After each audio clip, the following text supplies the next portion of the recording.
Mr. Chairman, August 9 po yan, 2023. 2025 na po ngayon, Mr. Chairman. At nakakalungkot po, Mr. Chairman, dahil sabi nga po ni Senator JV, 3 taon na po na para ho akong sirang plaka, paulit-ulit ho dito. And that's why I thank you, Mr. Chairman, for calling this hearing because I know that a lot of people, especially our people from the great province of Bulacan, are expecting results. Last na po, Mr. Chairman, meron pa pong isa na binanggit tayo dito sa bulwagang ito, if we can play it. Just few seconds.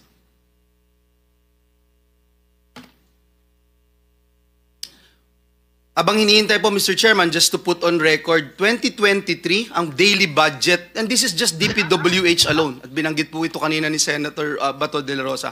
In 2023, just DPWH alone, 1.079 billion a day budget. A day budget. 2024, DPWH alone, 1.342 billion pesos a day budget. 2025, this year, Mr. Chairman, 1.377 billion pesos a day budget. A day budget, DPWH alone. In the NEP for this coming 2026, in the NEP, 1.08 billion pesos a day again in the DPWH alone, Mr. Chairman. Can we play this video, please?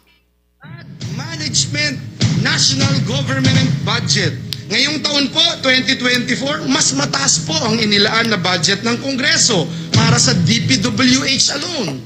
Dito po sa flood management, nasa 1.35 billion kada araw. Meron po ang DENR, meron din po ang MMDA, meron din po ang Pag-asa, meron din po ang Climate Change Commission. Aabutin po ito ng 1.44 billion kada araw. Hindi na po band-aid solution ang ating kailangan. Hindi po natutuwa yung mga kababayan natin na dinadala natin sila sa evacuation center. Kahit may dala po tayong relief goods, hindi na po sila natutuwa. Di naman po nila gustong pumipila lagi para makakuha ng relief goods, Mr. President. Wala na pong gusto na pumipila para makatanggap ng relief goods. Ang gusto nila, solusyon.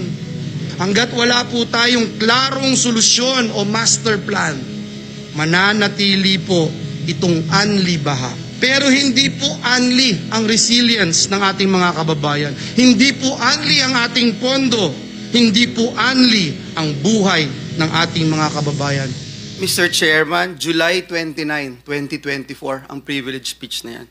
Mr. Chairman, I can go on and on. I have few more videos to show pero hindi ko na po i-show lahat, Mr. Chairman. Alam po ni Secretary Bonoan yung 3 beses na mga pagdinig dito.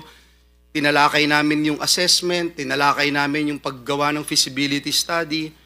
Ang sakit lang, Mr. Chairman, is that for the past 4 years, 1 billion a day DPWH budget lang for flood control. And hindi ko alam, Mr. Chairman, kung paano natin kayang harapin yung taong bayan na gigising sa umaga, lulusong sa baha, magtitimpla ng kape. Aalis ng bahay nila, lulusong sa baha para magtrabaho. Babalik sa bahay nila, lulusong ulit sa baha para magtrabaho. At wala pa hong bagyo yun.